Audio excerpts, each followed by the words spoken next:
Le juge de police, continua le barbier, fit ses diligences et mit tant de monde en campagne que les 10 voleurs furent pris le jour propre du Beiram.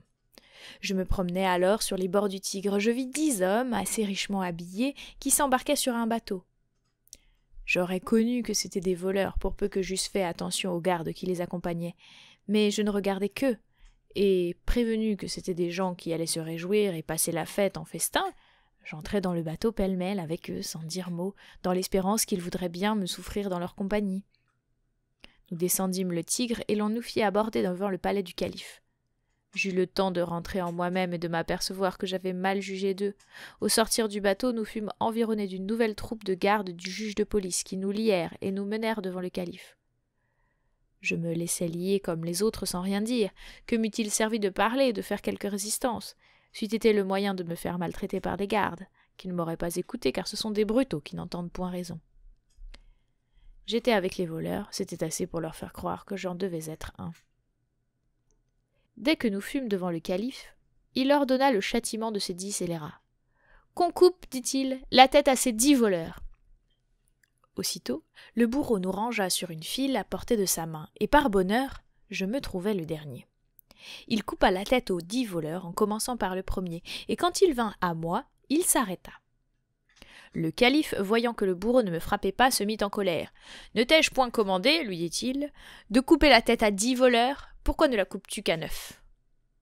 « Commandeur des croyants, répondit le bourreau, Dieu me garde de n'avoir pas exécuté l'ordre de votre majesté.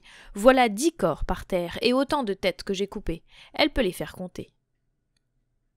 Lorsque le calife eut vu lui-même que le bourreau disait vrai, il me regarda avec étonnement, et, ne me trouvant pas la physionomie d'un voleur, « Bon vieillard, me dit-il, par quelle aventure vous trouvez-vous mêlé à des misérables qui ont mérité 1000 morts ?»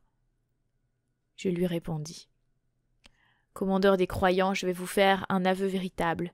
J'ai vu ce matin entrer dans un bateau ces 10 personnes dont le châtiment vient de faire éclater la justice de votre majesté.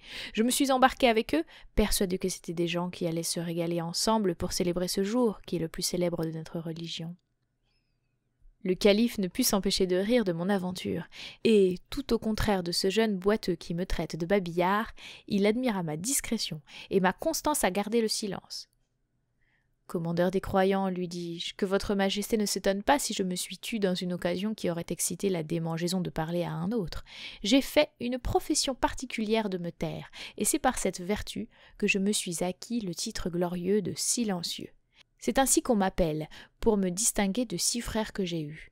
C'est le fruit que j'ai tiré de ma philosophie. Enfin, cette vertu fait toute ma gloire et tout mon bonheur. J'ai bien de la joie, me dit le calife en souriant, qu'on vous ait donné un titre dont vous faites un si bel usage. Mais apprenez-moi quelle sorte de gens étaient vos frères. Vous ressemblaient-ils ?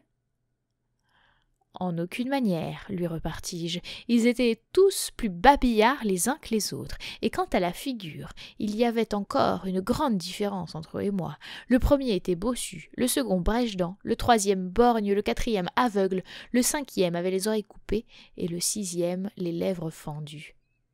Il leur est arrivé des aventures qui vous feraient juger de leur caractère si j'avais l'honneur de les raconter à votre majesté. Et, comme il me parut que le calife ne demandait pas mieux que de les entendre, je poursuivis sans attendre son ordre.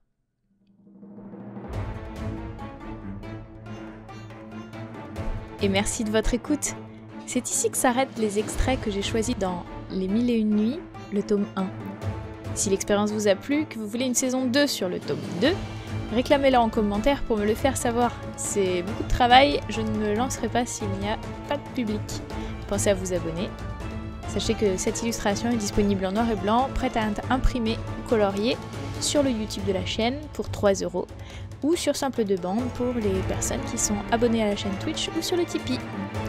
Merci et à très vite.